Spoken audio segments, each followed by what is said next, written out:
Anti-Semitism is up all around the globe since the Hamas invaded Israel on October 7th over a year ago.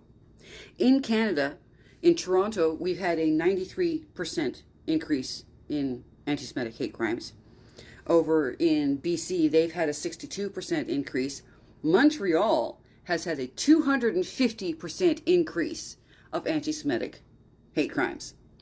So what is our government going to do? Well, it announces it's going to have a national forum on combating anti-Semitism, co-chaired by one from the DOJ, one from the Attorney General, and one who is the Assistant Minister of Public Safety.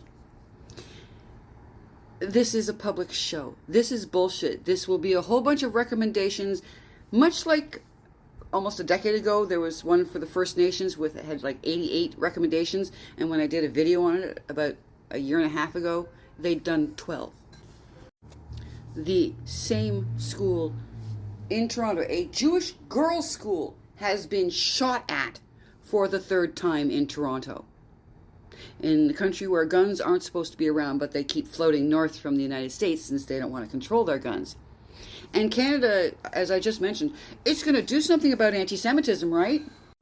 Now, some of you might be asking, Canada's just known for being so nice and inclusive. Why don't you trust that Canada will do right by Jews? Well, because when Jews tried to escape the Holocaust, Canada left their ship sitting off the coast of Newfoundland for quite a while because they didn't want to take people who were fleeing the Holocaust in. Pierre Trudeau was notoriously anti-Semitic, and I had hoped his son had gotten a bit smarter about it, but no, he hasn't. Because much like in Australia, in fact, Australia and Canada, I don't know if it's intentional, but they're almost working in tandem, as they first don't want to vote for things that are against Israel or for Palestine, and now they're just openly saying, no, Jews are wrong. It doesn't matter that we know that Hamas is a terrorist organization. It doesn't matter that we know that the Houthis are also a terrorist organization and are targeting any country that they think may be helping Israel. So what, right? Canada will do something about it. I mean, it's not like little girls are being shot at in the country. Justin Trudeau, he cares about his citizens, right?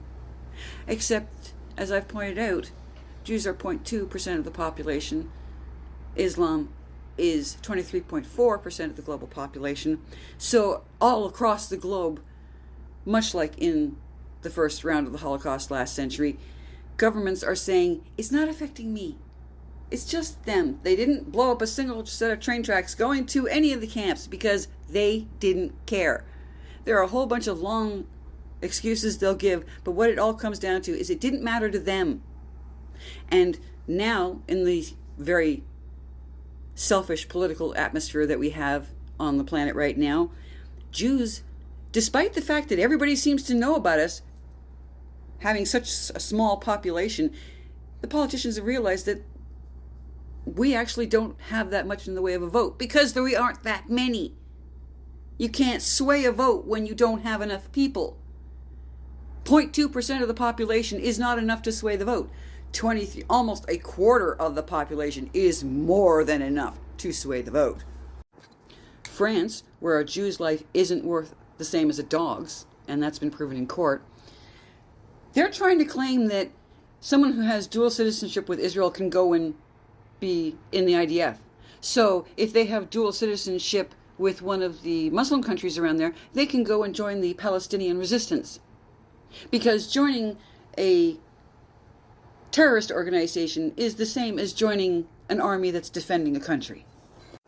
And of course, Ireland has been openly anti-Semitic, but in a play they took from the UN, they're claiming that Israel is smearing them.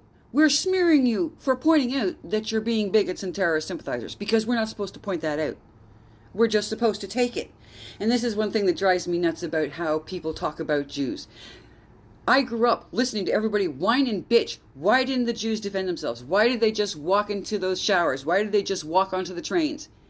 So now, when Jews are defending themselves, your response is, why don't you just lay down and die? Because every time you say that Israel doesn't have a right to defend itself, that's essentially what you're saying. Which is why we all call you out.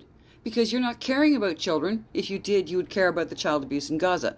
You don't care about women. If you did, you would care about what goes on in Gaza or in any of the Muslim countries. You don't care about the LGBTQ, same issue. Basically, you don't care about any human rights. You just care about hating Jews.